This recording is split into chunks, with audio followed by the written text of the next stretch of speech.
देखिए जैसा कि आप लोगों को पता है कि आज 14 अप्रैल है और आज के दिन जैसा कि अंबेडकर साहब जी की जयंती है ना, आप लोगों को सबको पता होगा। उसी के उपलक्ष्य में जैसे हम लोग कोई भी महापुरुष है, हम लोग हमेशा जयंतियाँ मनाते हैं, देश के प्रति कुछ ना कुछ करते रहते हैं। तो उसी के उपलक्ष्य में देखिए आज भी अपन लोग इकट्ठा हुए हैं, हम सब लोग एकत्रित हुए हैं और आज हमने सब लोगों को बुलाया है आप लोगों के बीच में।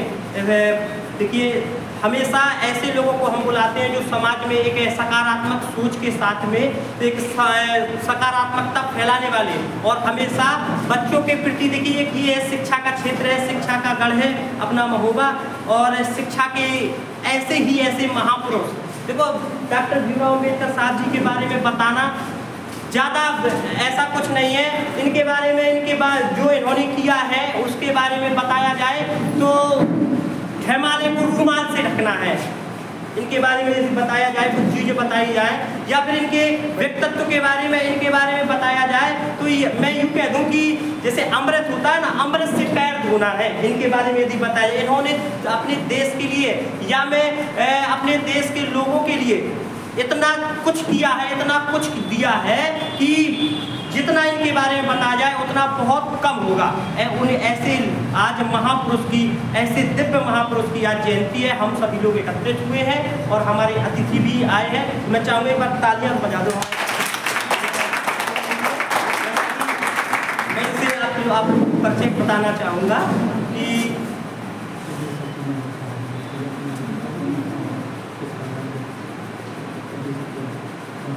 और जैसा कि देखिए बताया गया कि जो अपने बीच में उपस्थित हुए हमारे परम आदरणीय परम सम्मानीय श्री श्रवण कुमार साहू जी और उनकी पत्नी माननीय श्रीमती मारुति साहू जी, जो महिला समाज सभा से प्रदेश सचिव है। ठीक है, तो देखिए पद में रहते हुए देखिए अपनी जो संस्थान है, जो बड़े मैं यूँ कह दूँ बड़े में जो नेता वर्ग होते हैं, बड़े मैं खुल के बोलना चाहूँगा थोड़ा सा, जो नेता वर्ग होते हैं तो छोटी छोटी चीज़ों में, छोटे छोटे संस्थानों में जाना पसंद नहीं करते, क्योंकि उनको चाहिए पब्लिसिटी, ज़्यादा लोग, ज़्यादा भीड़ भाड़ हो, ज़्यादा लोग हो, वहाँ पे जाना ज़्यादा पसंद करते हैं। लेकिन जो भी इंसान या जो भी नेता वर्ग हो और ऐसे छोटी छोटी संस्थानों में आकर के जब समय निकाल करके देते हैं तो वास्तव में वो इंसान ऐसे अपने बीच में रहने के लिए लायक होता है। तो मैं हृदय से बहुत बहुत आभार व्यक्त करना चाहूँगा कि जिन्होंने हमारी इस छोटी सी संस्थान के लिए देखिए बहुत बिजी, बिल्कुल व्यस्ततम डायरेक्ट कार्यालय, ऑफिस कार्यालय से डायरेक्ट हमारी संस्थान में आए हैं। तो हृदय से बहुत बहुत आभार सर का, मैम का, जिन्होंने हमारे संस्थान के लिए जिन्होंने अमूल्य समय निकाला। बहुत मैं उनका हृदय से बार हृदय से आभार व्यक्त करता हूँ कि जिन्होंने हमारे लिए, हमारी संस्था, हमारे बच्चों के लिए, हमारी बच्चियों के लिए कुछ समय निकाला। तो देखिए जैसा कि बताना चाहेंगे डॉक्टर भीमराव अम्बेडकर साहब जी के बारे में कुछ दो शब्द जैसे बताए गए। तो देखिए समाज में एक सकारात्मकता फैलाने की, जो अपन को जीने की जो कला सिखाई है, जीने की कला सिखाई है, वो डॉक्टर भीमराव अम्बेडकर साहब जी ने ही सिखाई है। हमारे जो भारत का संविधान के निर्माता है, भारत का संविधान जिन्होंने बनाया है, आप लोग जानते हैं जितने भी भारत में नियम कानून है, रहने के लिए नियम कानून, जितनी भी चीज़ें हैं, तो उन्होंने एक किताब लिखी है जिसका नाम भारत का संविधान है, जिसमें 22 भाग हैं, 395 अनुच्छेद हैं, 12 अनुसूचियाँ हैं। तो बहुत सी चीज़ों के बारे में उन्होंने बताया है अपने बारे में, और उनको जो उन्होंने लिखा है, जो उन्होंने बताया है, हम सब लोग उसी के बारे में पढ़ते हैं, है ना। जीने की कला जानते हैं, किस तरीके से जीना है। और देखिए जो उन्होंने जीवन जिया है, जो उन्होंने जीवन जिया है, वो वैसा जीवन शायद है कोई जी सके इतनी परिस्थिति से।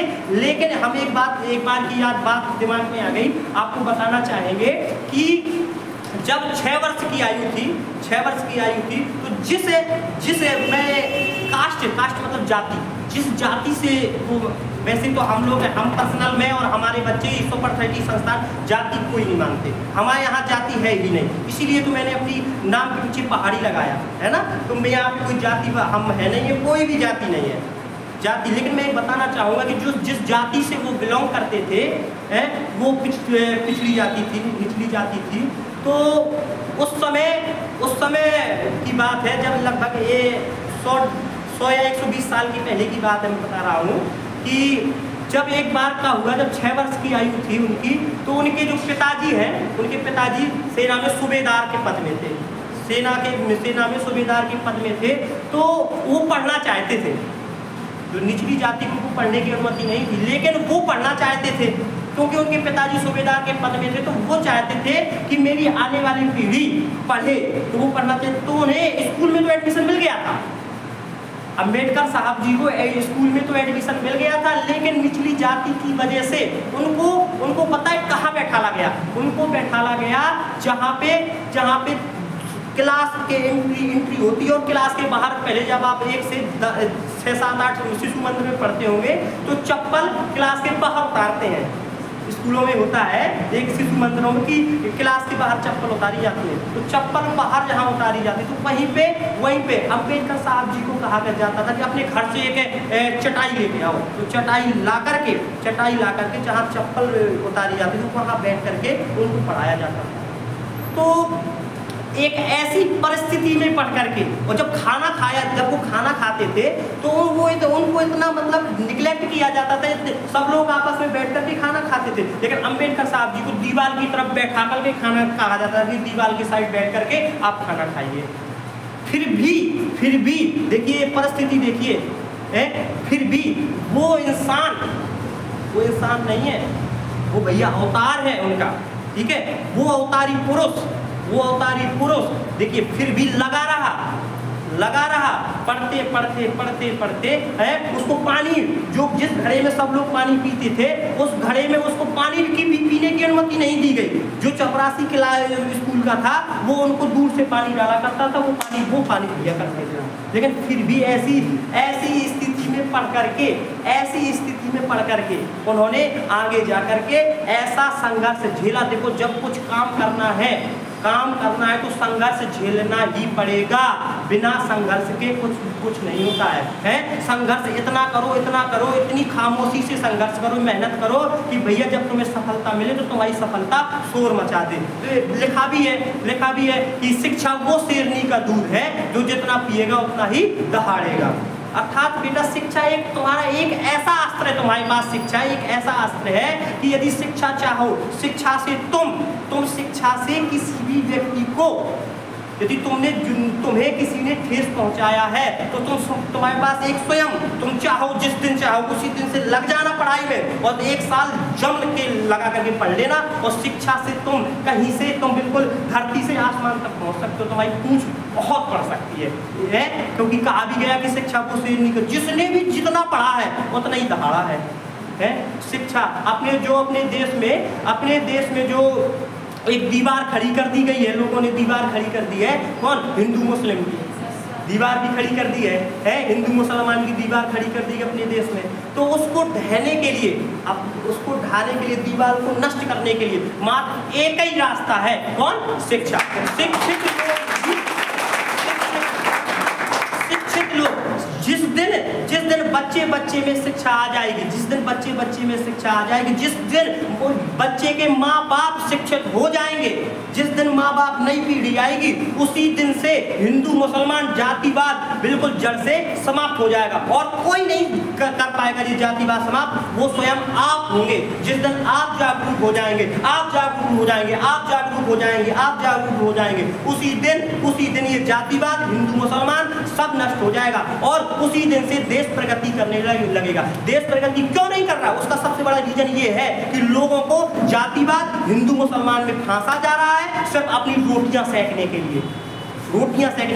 कोई बातें ही नहीं करना चाहता है, कोई भारत चाइना की बातें ही नहीं करना चाहता, कोई आर्थिक दृष्टि की बातें ही नहीं करना चाहता है, कोई मीडिया वाले हैं तो बस देश के अंदर की बात करते हैं, कोई देश को बढ़ाना ही नहीं चाहता है कि देश की इकोनॉमिकल क्या चल रही है, कुछ दिखाते नहीं है, जिससे फायदा होना है बस वही दिखाया जाता है। तो फिर जिसके पास शिक्षा है वो इंसान के अपने को, अपने परिवार को, अपने देश को, अपने गांव को, कहाँ से कहाँ ले जाया सकता है। यही सब चीज़ें, यही सब जीने की कला। देखो सब कमियाँ, तुम्हारे पास तो बहुत अच्छी सुविधाएं भी हैं, कम से कम तुम्हारे पंखा ऊपर चल रहा है, कुर्सी में बैठ करके पढ़ रहे हो, सब सुविधाएं तुम्हारे पास। लेकिन जिस दिन तुम्हारा पढ़ने में मन न लगे ना बेटा, उसी दिन अपने अपने रूम में अम्बेडकर साहब जी की फोटो जरूर लगाए रहना, अपने मम्मी पापा अपने अम्बेडकर साहब जी की फोटो। बात ये जरूरी नहीं है कि देवी देवता हो फोटो लगा के उनकी आरती करो, उनमें अगरबत्ती लगाओ, ये जरूरी नहीं है।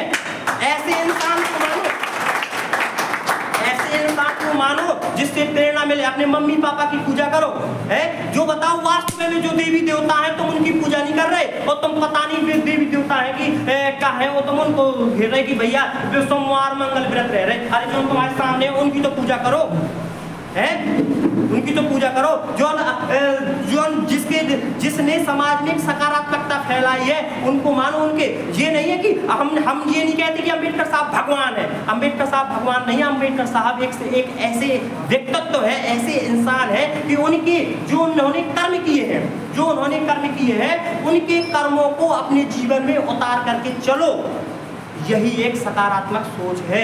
ऐसा मुझे आशा है कि आप सभी लोग उनकी बातों पर विशेष ध्यान देंगे। तो देखिए हमारे बीच में आए हुए सभी अतिथियों का मैं हृदय से पुनः हार्दिक अभिनंदन वंदन करता हूँ। कुछ शायरी बोलना चाहता हूँ इनके लिए कि कुछ लोग प्रेरणा होते हैं, कुछ लोग आदर्श होते हैं, कुछ लोग प्रेरणा होते हैं, कुछ लोग आदर्श होते हैं। वो दिन बड़ी खुशियों से भरे होते हैं जिस दिन आप जैसे खास लोग पधारते हैं।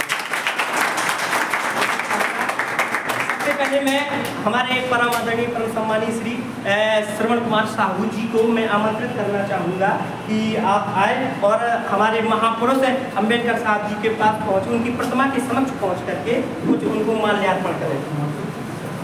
सभी लोग आओ।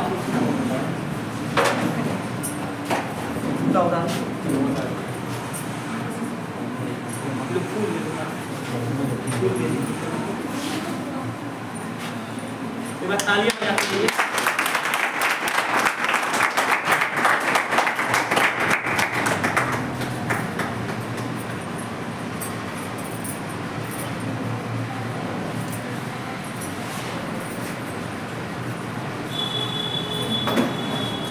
जैसा कि देखिए ऐसे कार्यक्रमों का होना बहुत जरूरी है। देखिए हम आपको बता दें ऐसे कार्यक्रमों का होना चाहिए। छुट्टी कर देते हैं बहुत सी संस्थानें हैं, मैंने अधिकतर देखा है शायद होगा में कोई संस्थान खुली होगी, कोई संस्थान ना खुली होगी, शायद मुझे ऐसा लग रहा है। गलत चीज़ है। हमारी आधार पे, मेरी पर्सनल सोच के आधार पे, क्योंकि मैं देखो ज़्यादा मेरी सोच जो मेरा मन करता है, मैं जैसा सोचता हूँ मैं वैसा करता हूँ, मुझे दूसरे से कोई लेना देना। मेरे लिए वो सर्वोपरि है, मेरे लिए देश सर्वोपरि है, मेरे लिए सकारात्मकता सर्वोपरि है, मेरे लिए और कोई सर्वोपरि नहीं है। बाकी मैंने आज बच्चों को बोला, देखो पढ़ाई भी हुई है और देखिए समय पे सर लोग आए, मैम आई, देखिए अपना कार्यक्रम भी चल रहा है। ऐसा होना चाहिए। सकारात्मक राष्ट्रीय पर्वों को, राष्ट्रीय पर्वों को मनाना चाहिए। कई पर्व है तो भैया कई पर्वों को तो कुछ लोग जानते ही नहीं कि होती क्या है। जहाँ तक कि सरकार ने तो इसको 14 अप्रैल को अम्बेडकर जयंती को राष्ट्रीय पर्व भी घोषित कर दिया है ना। आप लोगों को पता होगा, करंट का क्वेश्चन है ये कि हाँ, ये 14 अप्रैल को राष्ट्रीय पर्व, अम्बेडकर जयंती को राष्ट्रीय पर्व घोषित कर दिया है। तो थोड़ा सा सम्मान करवाना चाहेंगे। तो मैं बुलाना चाहूँगा भैया संदीप सर आ जाइए, सर का बैच लगा करके स्वागत कर दीजिए। थोड़ा सा तालियां बजाओ एक बार सर के लिए।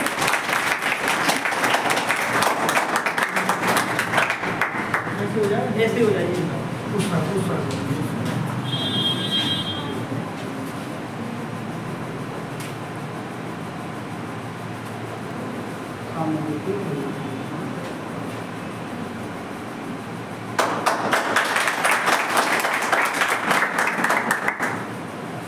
लो बेटा, मैं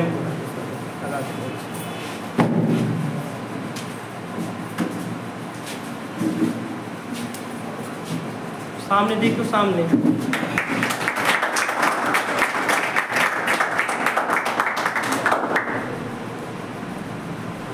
आप ही चले जाओ।